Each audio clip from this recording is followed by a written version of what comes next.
Okay, you guys, so this is the main tool that you're going to be using and what you're going to be needing. This is called a ventilation needle. And I will have this up in the description below so you guys can go ahead and find the link for that. But this is basically what you're going to be using. This is your holy grail. Without this and without this needle, you're not going to be able to do anything at all. So this is your most important tool that you will need. Order the needle, it should come in like this. This is the tape from, because it's going to have tape securing it, and then you just pull and rip that off. But when you come, it's going to come in like this, and you want to open it up. The needle is not going to be out yet. The needle is going to be inside of this bag right here. So it's going to be in here. You'll be able to feel it. And then whenever you take it out, this is the holder that's going to be used for the needle specifically. So, or you could put it back in here whenever you want. It's whatever's you want to do. When you open it up, you're going to have these. If you open it up too loosely or whatever, they might fall out, but you should have 4 of these in here. And these are basically your needles. So when you get the tool, it's going to be separated. The needle and the ventilation shaft is going to be separated. So these are the 4 each needles, and they're going to each come with numbers on them. You see that it says 3-4. These markers are not permanent, so it did fade a little bit every time I would touch it, but this says 3-4, and the numbers that you're going to see here, it's going to be 1-1, 1-2, 2-3, and 3-4. And basically what that is the needle size and how many strands it will be able to hold. So for example, the 1-1 needle is way finer and smaller. So you're only going to be able to hold 1 strand of hair. And if you're pushing it, maybe 2, but the other strand's going to fall out. So this will only be able to hold 1 individual strand of hair. Let me show y'all what I mean. When I say 1 strand of hair, I quite literally mean this. This is 1 strand of hair. I'm moving it around, so just in case y'all can't see, but this right here, that is 1 strand of hair. Okay, these are the needles, guys. I would try to focus and zoom in as close as possible, but this right here where you see my nail is where the needle is. That is where the tip of the needle is. And it looks super small, like almost microscopic, and you almost can't really see it. But this is really sharp. It has a V triangle type shape so it can latch and hook onto the hair itself. If you can see tiny bit, I'm going to see if I can hook I don't know if you could hear that. Hold on.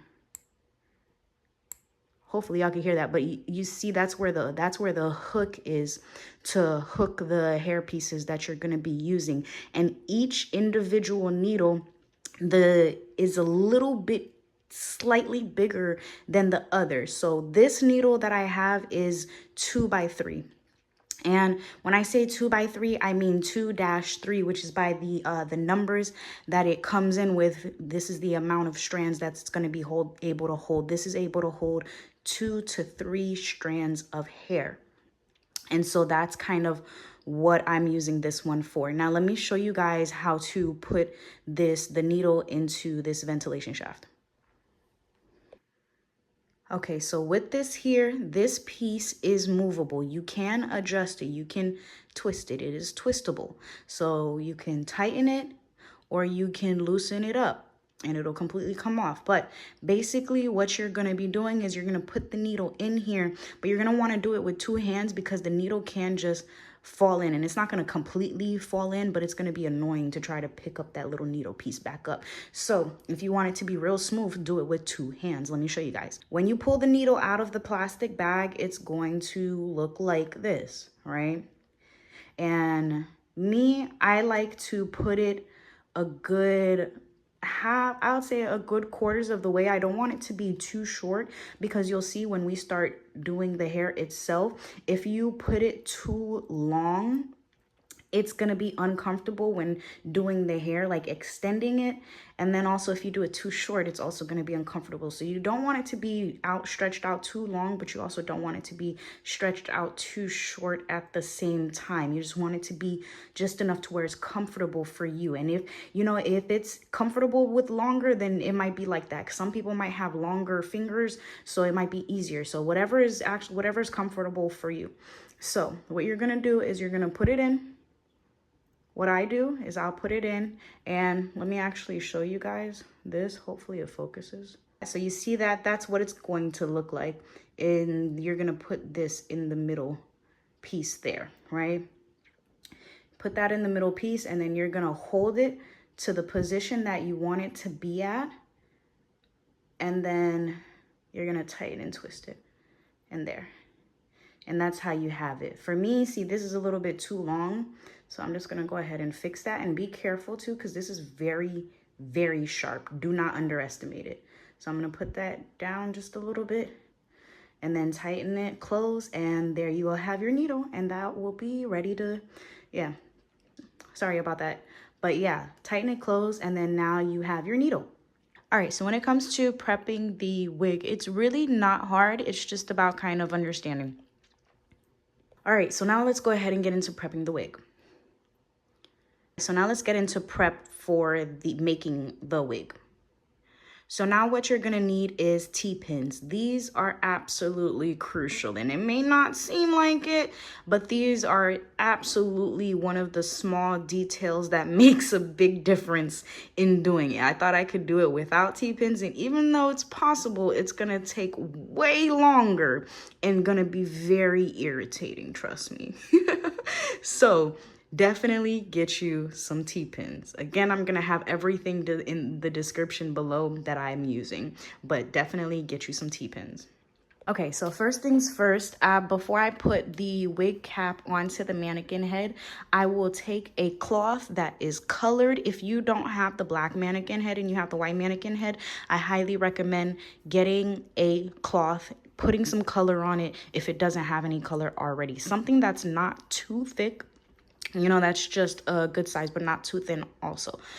Because now this is important, because when you are doing this, you're going to want to be able to see the itty bitty mini holes that are in the lace. It's tough to see it from afar, but when you're closer, you'll be able to see it. But if you have this white mannequin head, you're not going to be able to see the holes or where to put the needle in at all, because it's going to blend in perfectly well with the mannequin head, which is why you want to have a colored cloth or something underneath it, so that you'll be able to see the holes that you need to see to put the needle through. So that is absolutely important, to have some type of cloth to put it underneath the mannequin head or the mannequin wig. When I got the wig cap, this is typically the one that I have. This is a 360 cap, specifically full lace 360 cap that I'm using to make this 360 full lace wig. Now, before I continue, I'm going to go ahead and show you guys how I prep the hair real quick. It's real easy, simple, before doing the wig to make the wig, okay? Okay, so first things first, you get your bundles, and when the bundles that you're gonna get, they're gonna have a weft, and then you're just gonna cut the weft. You're gonna cut as close to it as possible, because you wanna cut as little hair as possible, but you still wanna cut the weft. So you're gonna cut the weft off. This hair looks mangled. Sorry about that, stuttering. But this hair looks mangled because this is used hair. My friend gave me a whole bunch of her used bundles, and I took them, washed them, and everything to make this wig. So I was just like, yeah, I'm just gonna use all of these bundles. Anyways, and these, I'm gonna prep it and do everything, wash it, you know, style it or whatever after I finish making the wig. But for now, this is what this is going to look like after you cut it. But what you're going to do now, this looks as this messy and such because there's a whole bunch of excess hair here. whole bunch of excess hair is why it looks messy. So what you're gonna do is you're gonna take a piece of the weft. I'm gonna take a piece of this. I just have this because I just cut them all at once and put them all in here. And don't worry, y'all, I washed the bundles and everything like that. And also once I finish doing the wig, it's gonna look completely different. But for now, I just want to do it like this because it's easier to actually when it comes to making the wig. So I'm just going to take a section of this off to show you guys what else I do after I cut off the weft. So there's two different ways you could do this. You could just use your hands or you could use a comb. In the beginning, I used my hands, but now I just use a comb. But if you're going to use your hands, you're going to hold on to the weft securely and tightly. Pinch the hair just a tiny bit, not too light, but also not too hard to where you're pulling the entire hair. And you're gonna pull it slightly as you hold and secure this. Very lightly pull, and you're gonna get all this excess hair out the top. This is too short. It's also gonna come out making the hair just look frizzy and fuzzy. And then this is not what we want to use when making the wigs. We want full strands, not like messy, fuzzy stranded pieces, right? And then also it's not going to be good because it's not going to hold well together when you are going to be using the strand to make this. And then you could just pull, keep pulling. Just keep pulling. You might get one or two long strands, but that's okay as long as you're not pulling the entire thing. You see how much cleaner that is, how much cleaner it looks already. So that's why it's important to get rid of these little frizzy frillies, right? So you see, much better, much cleaner for the strands, okay? Okay, now I'm going to show you what it looks like using a comb. Real simple, real easy. Another thing that I like to do when doing this also, I like to make sure that these are all lined up as best as possible to the same area. Like I don't like them zigzagged or anything like that because it's going to mess up the strands. It's going to mess up the flow of it. So you just kind of want them all to at least be the same length together. So I'm just going to take my comb, and when I do, I strategically place my hand on like a quarter of the hair where I know most of it is, and it usually stops about right here, and you'll be able to feel it because it feels a little thicker on the top than on the bottom. And I'll just take it and then pull. And that's just the easiest way to get all these little frillies out. And pull. And I'll do it about 1 or 2 times. You should be good. You'll be able to feel it because you see it smoothly goes through in comparison to the first time. So that's how I know that it's good. And you see that's a big difference, big difference from what it looked like before we cleaned it. So now we're going to get into the tedious little details for making a wig. Let's go ahead and get into it. Okay, so when you take the strands of hair, I like to make it easier, part it into tinier sections. You don't have to, but I like to part it into tinier sections. And what I'm going to do, let's see if it will. Okay. Oh, it focuses. Oh, this camera. Okay. Okay, girl. Anyway. So if you don't have nails, it's okay. But I like to also use my nails because my nails has been growing during this process. When I first started this, I ain't have no nails. So if you don't got no nails, use your nubs. But I go ahead and I just take about a couple strands, really, like maybe 6 strands of hair out of that. And this is what we're going to use. Okay. So sometimes you might have some stragglers, from the beginning when we took off or pulled off all the little tiny pieces of hair. Sometimes you might still have some that are still there, and it's honestly use your judgment and discernment. If it's long enough to keep it there, then keep it, but if it's too short, then just go ahead and throw it away because it's going to cause issues when it comes to doing this anyways. So now what I'll do is I like to keep them separated. It's very important to try to separate them as you close your hands onto it, and then pull them. See this? This is too short. I'm gonna just throw that. Actually, no, it's not. It's just popping up. Hold on, let me fix that. So, because what will happen if they all clump up together? Let me show you what will happen if they all, hold on a second. Sorry about that. Okay, let me show you guys what will happen if they all clump up together. Because if they're all clumped up together, it's gonna create one giant strand like that, right?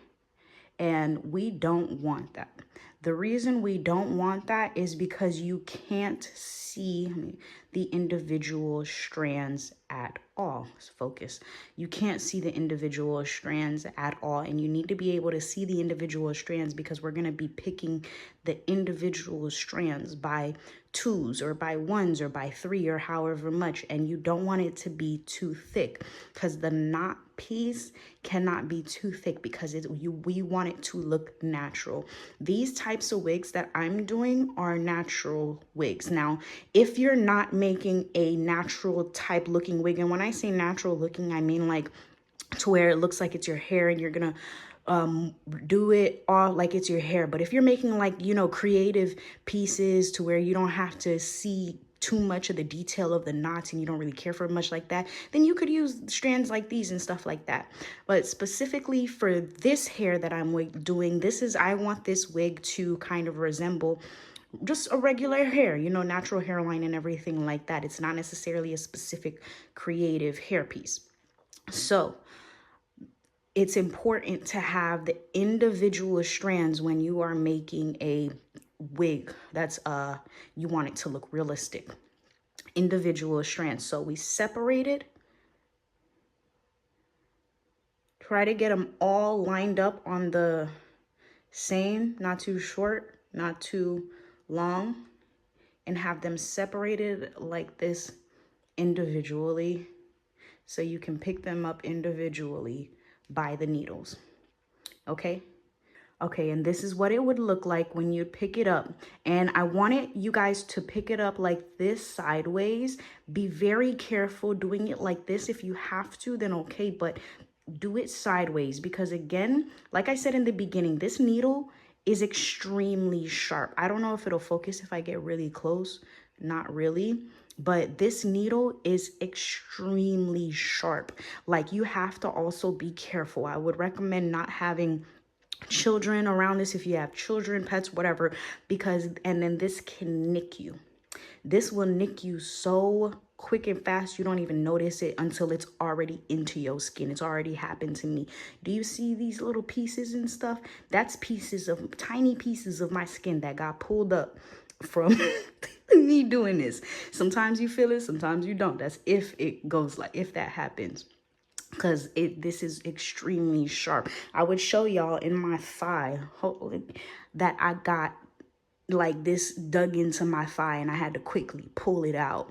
And it happens because sometimes when you're doing the hair and you're pulling your hand back or whatever, so you want to be extremely careful and also be extremely vigilant with how you're using this, so you're not just willy-nilly flailing this around or throwing this around, because this actually is absolutely dangerous. Like, if this goes into your eye, it'll blind you. It could mess with your retinas. I wouldn't say it's going to blind you, but still, this needle, long story short, warning and disclaimer, it is very sharp. Be very careful. So, but now let me show you guys how I pick up the pieces of hair. So what I'll do is I'll hold this, pull through, and grab it. Because you see there's a hook there. And you see how that piece just flew off? That's why it's important where you don't want it to be too short when you're lining these all up together. Because when it's too short and you're lining them up together and you do that and you get ready to go in to do the hair and put the piece into the hole and everything, but then this, boop, flies up, you know, and then now it messes with the strands. And it's okay, because sometimes it happens here and there. You know, you don't have to be like a perfectionist about it, but be very careful watching it, especially because you want your hair not to be too thin when you're doing them, because it'll add up and stack up. And if you keep doing it and each of your pieces keep coming off, at least one keep coming off, and it keeps looking thinner and thinner, it's gonna look like you have a head of hair, but it's gonna look like the hair is thinning or balding or something, and that's not what you want. You want it to look thick also. All right, y'all, so we're gonna start with the back. And when I start with the back, do you see how these knots are to where they're not super thick, but it looks like they're kind of coming out of it, but not like attached to it. So that's kind of like the look that we're going for and getting. And when I do the back pieces, I make them just a tiny bit thicker than the front pieces. But for this specifically, because like I told y'all earlier, like my friend gave me this hair and it was some old used hair. It wasn't used too badly, but it was used. So like there's some strands here that are not as strong. Like some strands are thinner than other strands. So some strands are not as strong as I would want them to be. So I have to add more strands than I naturally would when doing the front or the back, but it's still, I'm doing it in a way to where it's still gonna work out and it's still gonna give me, you know, the look I wanted. And also I'm gonna space them out. The way how I'm gonna space them out is because I have anyway, sorry. So the way I'm gonna space them out is also because I'm not sure exactly how much I have. When doing a 360 full lace wig, I want to have at least 6 or more bundles because I want it to have a good amount of thickness. And this is, I want it to mimic a natural, like a person's actual hair. So, but I do not know how many bundles she gave me. It's a lot. I should have enough. By eyeballing it, it looks like I have enough, but just in case, I space them out in a specific way also to where I will still get the results that I want. But at the same time, it's enough for the wig itself. Because usually I'd probably put these just a tiny bit more together like this, where you see the spacing, I put it just a little bit more together, but I'm spacing it out in a way to where it's gonna all come together like how you saw on the other side. Now, typically I would have more strands on my finger at once, but just for video's sake and just to kind of show you guys this, I'm just doing just 2-3 strands on my finger at a time. Now, when you go in with your needle, I like to go down. You're gonna go downwards with your needle. And the reasons you're gonna go downwards with your needle is if you try to go upward with your needle and then grab the hair, when you try to hook down or try to go down into the hair, the needle part is going to also hook onto the pieces of the cap itself, and it's going to be extremely annoying constantly trying to unhook that out of the way just to get the hair raveled in. So whenever you go in, you go with the needle facing downwards, not upwards. So you're gonna go in with the needle facing downwards. Okay, so I almost forgot the T-pins. So this is why it's important, because I was about to start getting into it and then it started lifting. So the T-pins are to secure the cap itself, because when you're doing it, you're gonna be pulling on the cap and the cap's gonna come up a little bit. And when it comes up a little bit, sometimes it'll be too loose to securely get to the hair on there when it like loosens up. It's gonna be hard to explain, but when you actually do it, you'll see what I'm talking about.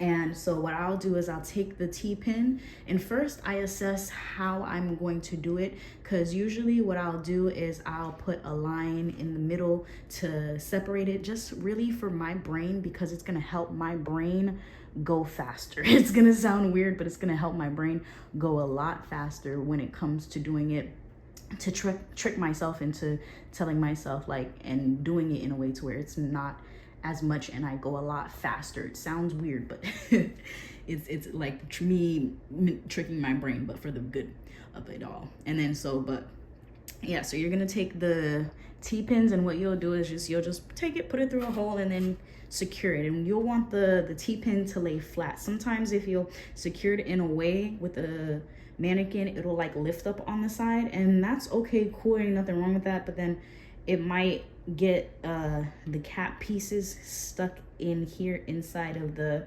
T-pin. And if that ever happens, that's okay. Don't panic. Literally just calmly try to push the cap down through this little hole here, like this little hole that's right here. If the cap ever like would get stuck from it being pulled up or pulled on, you're just gonna just push it off gently and then pull it up, because if you try to rip it out, it might mess up your cap. And if your cap rips, if it's small, you'll be able to fix it. But if it's too big, you're gonna, if you know how to fix wigs, then it'll be no problem. But if you don't, just know you might not want a ripped lace, okay? When I first start a wig from pure zero scratch, one of these days I'm gonna do a wig video straight from scratch so y'all can see the entire full process, but this is just for tutorial purposes. But one day I'm gonna show you guys the entire full process. But first thing I like to do, because there is an underneath, I will secure the back of the cap first. I'll secure the back first, and then I will put the pins on the top based on the section of where I'm going to start it off at. So if I'm going to start the section here, I'll put the T-pin right here on top here, and then also on the bottom there, so that it will securely stay, so that when I'm pulling, the cap is not consistently being pulled up. Okay. All right, so when it comes to doing this, I'll go ahead and pick a hole. Usually I'll just start in the center or middle or whatever and go downwards, like, and then go through. And after I go downwards and through, I'm just gonna go ahead and grab the pieces of strands that I want to use. And then we're gonna pull through and then hold that. And then you're gonna pull slightly, just a little bit, grab onto the hair with the wig, turn it around, pull through, and then grab at the center here, because you're gonna have your tiny pieces that's gonna be left over there. If you don't grab it, the entire thing's gonna unravel, and pull to secure and tighten it. Now I'm gonna show you guys one more time. I'm gonna show you guys one more time, okay? You're gonna pick your hole, pull it through the needle, grab your strands, hold it securely, pull it through the hole, pull up, turn the hair into the strand, wrap it around, pull it through the hole, and then tightly secure, pull the rest through, then tightly secure this.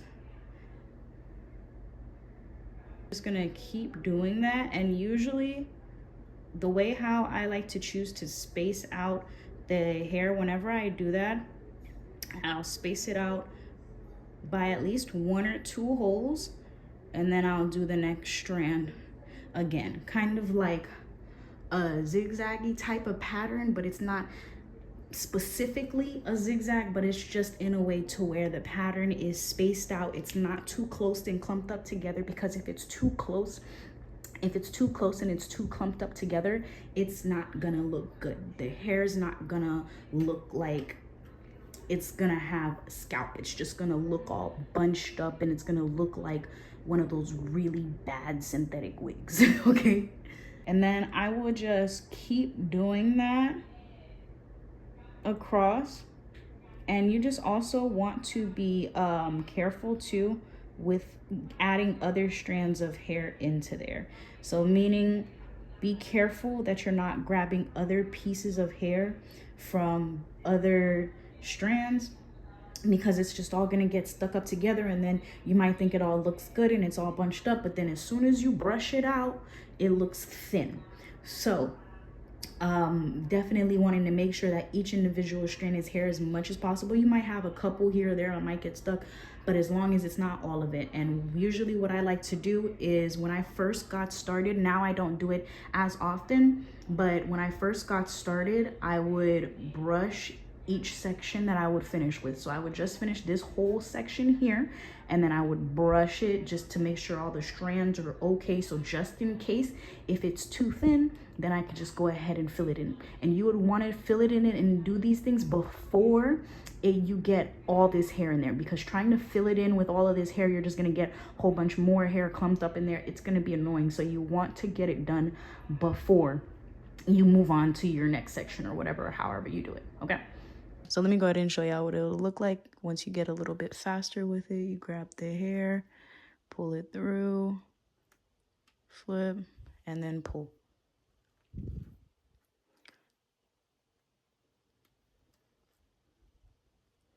Ooh. Oh, Also, I should mention, when you're doing this, I think I mentioned this in the beginning, but I'm just going to mention it again. When you're doing this, be careful when you're grabbing and pulling up that you're not grabbing and pulling the cloth or whatever you have underneath that you're using to see the holes, because it'll just get stuck all in the wig and stuff. And then once you pull it off the mannequin, you're going to have a whole bunch of cloth fibers stuck, and you might have to cut it and then pick it out, and it'll just be annoying. So just watch out for that. So I'm gonna go ahead and finish this, and then I'm gonna come back after I go ahead and finish this, and I'm gonna show y'all the whole wig. Y'all, I said I was gonna update y'all when I finished. And I did it. I done dyed it and everything, y'all. My bad. It's just when I hold on. I was over here staring at the wig, and I was like, oh my gosh, I did not record for them. I told them I was gonna record. I didn't record. It's okay. I'm gonna get better at this, y'all. I'm gonna get better at this YouTube thing and recording videos. But you see this? Do you see this? That's all me, y'all. But anyways, so basically I just bleached on the top, and then you'll be able to see it because I have it posted on like I have clips posted on my Instagram and stuff, so you'll be able to see at least like a little small piece of it. But here I just wanted to do just this video just to kind of just show y'all my reactions, my real-time reactions to seeing this, because do you see this?